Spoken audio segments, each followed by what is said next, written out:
I'm Summer. Let's talk reptiles. Good morning, y'all. Welcome to the vlog. I'm sitting outside in my amazing backyard, giving Justice, our blind bearded dragon, some sunlight and working on these guys. Now, this may not look like much, but I'm working on the signage for the retail space. I cut these letters out with the CNC cutter yesterday. It's going to be our open sign, basically. Huge, super bright with lights. Yeah, you'll see the end result with time. So yeah, just sitting here working on this, and I wanted to talk about opening a retail space, starting the series of videos about that. I've had a couple of folks ask me like, how did you do this, blah blah blah, and in full disclosure, I haven't done it yet, right? I am in the process of doing it. I have a space that I rented. I'm building it out. I have a plan, but the doors for day one soft or grand opening hasn't happened yet. So that means I am learning as I go.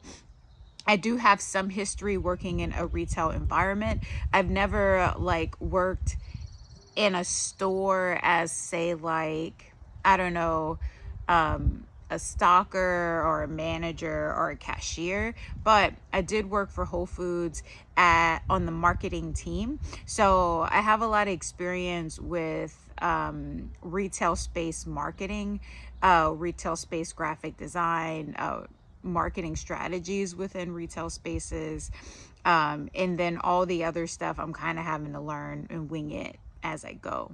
So this first video, I'm going to talk about my very first steps going into this process, and I'll make a series of videos on this topic, right? So where did this start? Not to be cheesy, but it started a very long time for me. It wasn't reptile related, but for whatever reason, since I was like a younger kid, like, I don't know, 15, 14, I've wanted to have my own space, like a retail store type space. I don't know why. I think it maybe links back to this candy shop that was in the backyard or behind the backyard of my aunt's house. And as a kid, me and my cousins would go to that shop like every day during the summer. They had the best hamburgers that to this day I've ever had in my entire life. I've been searching for that hamburger since then. I haven't found it. It's amazing. But anyway, yeah, I've always, it was this feeling of like, this space makes me so happy, and I want to make something like this. Not a candy shop, though that was a part of my plan when I was that very young. I wanted my dad to let me open a candy shop and a snowball stand. If you're not from Louisiana, a snowball stand is basically like shaved ice, but in my opinion, better. Don't come for me. Yeah, so I've wanted to do this for a very long time, and I think the thing, and I've had a couple of different endeavors. Like, I'm a graphic designer by training, by trade, and artist as well. My background is in graphic design and photography. I've been into art my entire life. I'm a professor of graphic design. That's what my day job is. And I'm going to keep that day job. Even once I open the store, we'll talk about that more. But yeah, I had a t-shirt brand for a while, and that was really fun. And then I fantasized about having like a fly ass sneaker shop. And yeah, so I've been wanting to do something like this for a really long time, like open a space of some kind, and waiting for the right thing, the thing that really felt right to do it with, and also waiting to feel like I was in a good position to attempt to do something like this. So it wasn't like oh, all of a sudden this is what I wanted. I want to open a store. Like, I've always wanted to open a store. And I think what shifted is that I finally maybe a year and a half ago, decided that I was going to fully invest in myself. And what I mean by that is, like, just believe I can do it. Even if it's scary, even if I'm completely terrified, even if I feel like, oh my God, like you're making stupid decisions, because I do feel like that on some days. I just decided that I was going to do it. I was going to fully invest in myself. I was going to believe in myself no matter what. And I was going to be willing to tell people about what I'm doing, talk about it, and like just see what happens. And if it succeeds, awesome. If it doesn't, like, awesome, at least I tried. So the very first step for me was that, deciding to invest in myself, believe in myself, give myself a chance to do something different. I have a day job and I love teaching.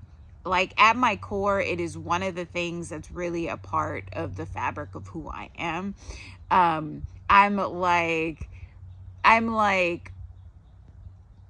really into community. I'm really into gathering people together. I'm really into sharing knowledge and receiving knowledge.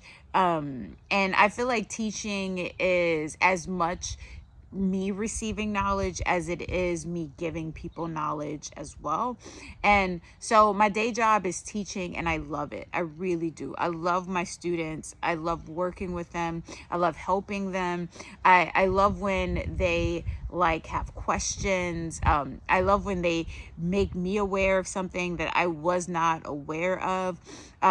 For example, I'm a mixed race human. I'm Black and Filipino, and I'm from Louisiana. And I never knew that in Louisiana was one of the original, or maybe the original, like Filipino settlement in this country. I didn't even know about that, like in my own background and my backyard. And one of my students taught me about that, you know. So I love teaching very much so, but the institution that I work for sucks. It does. It's been a really painful experience for me. I've been there almost 8 years. When school starts in August, it'll be the start of my 8th year. And it's been really painful. It really, really has been. And I came into this environment from day one, just experiencing, honestly, things in a work environment that I've never experienced before. Like, I'm from the South. I lived most of my life in Louisiana, and then I moved to Houston, Texas after grad school.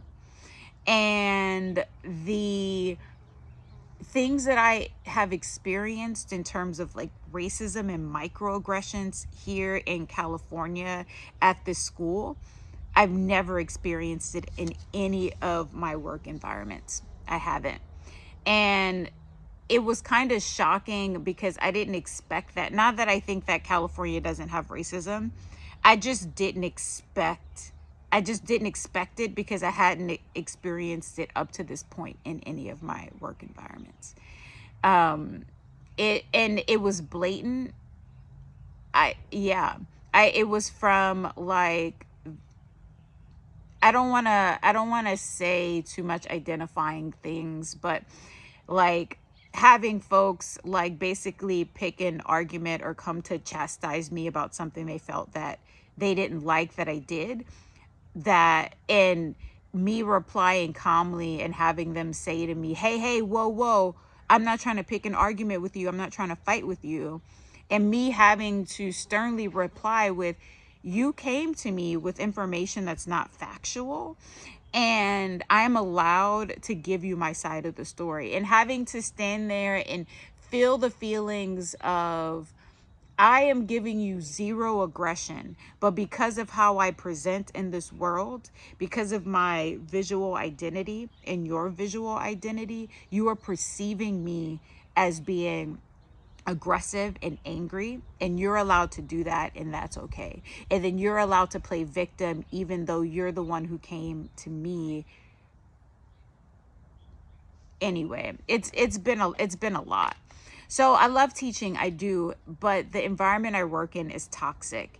And I need something outside of that space that reminds me, that helps me remember that my skills that I bring to the table and offer are appreciated by folks, and appreciated by myself.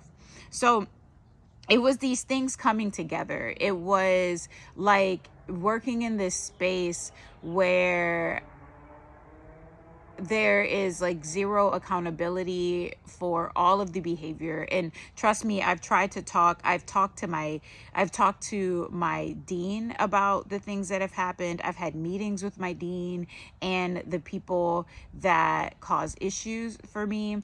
I've been gaslit in those meetings. Those meetings have been witnessed. I've tried to talk to HR about what's happening and was basically like told there's no consequences for actions in this environment because we're all tenured, and it's like damn near impossible to, like, there's no firing, and if there's no firing, there's no real consequences. It's like there's no consequences worth being afraid of, right?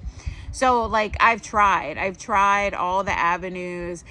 Like this past year I had a coworker going behind my back trying to get the other people in my department to stop recommending one of the classes that I offer based on complete falsehoods.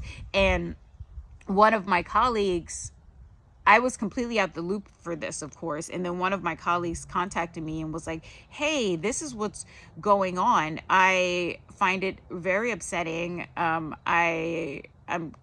going to talk to our dean about it, and I wanted you to know what was happening.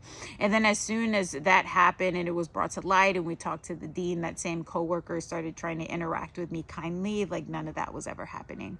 It's just, I don't know. It's a lot. It's like we're adults and these people behave like we're in high school. And even in a high school setting, that behavior is unacceptable.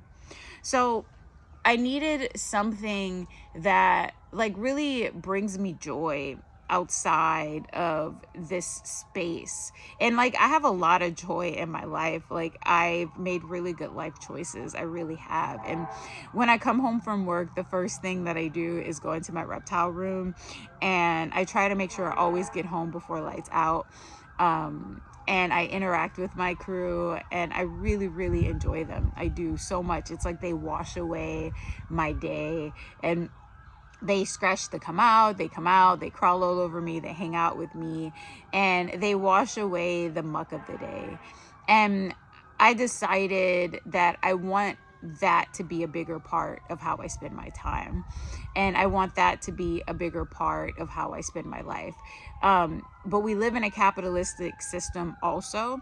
And so if I want this to be working with animals, to seriously be a part of how I spend the majority of the rest of my working life, then sorry about that.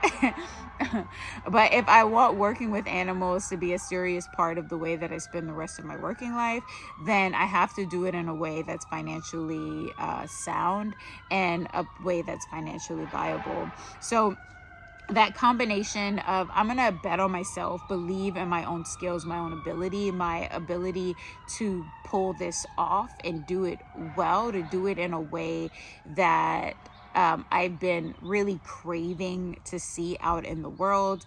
Like I needed to believe in myself that I could do it. Two, I hit a point, and I am continuously hitting a point where I'm really fed up with the things that happen within my work environment, the lack of communication, the lack of community, the lack of like straightforward, open honesty, the lack of just being willing to be like, hey, I see that you could possibly need some help in this area. Let me step up and have a conversation with you. Or like, I don't like the way such and such is happening. Let me step forward and have a conversation with you. Or is X, Y, and Z truly happening? Let me have a conversation with you. The lack of that kind of transparency and this, like, I'm just gonna like move in silence behind your back and see if I can make X, Y, and Z, change X, Y, and Z without ever having a conversation with you. Like, I'm sick of that. I really am. It's honestly disgusting behavior, and it it gives off heavy narcissism vibes. And anyone who's been in any situation with a narcissist knows that there's just no winning there. There's no winning in existing in that space. There really isn't. So it was part that, and then part me just, yeah, just deciding to go balls to the wall and try it. So that was the first step. And I know that this may seem like, oh, like, what are the logistical things? We're going to get to the logistical things one video at a time. But I don't want folks to underestimate the importance of making the decision, the solid decision that you are going to do it. And making the solid decision that, like, you're going to be unwavering, that you're going to believe in the possibility that you can do it, however the consequences play out. Because this may very well fail. There's no guarantee, there's no promise that this is going to work well for me, right? But I'm going to try, and we're going to see what happens, right? So that was the first step for me, deciding that I'm going to try. I'm going to work on sending these letters.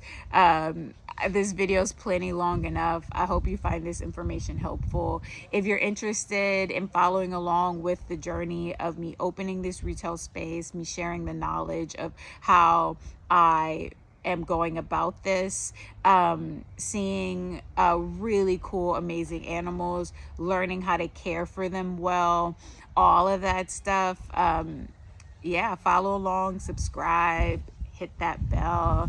Until next time.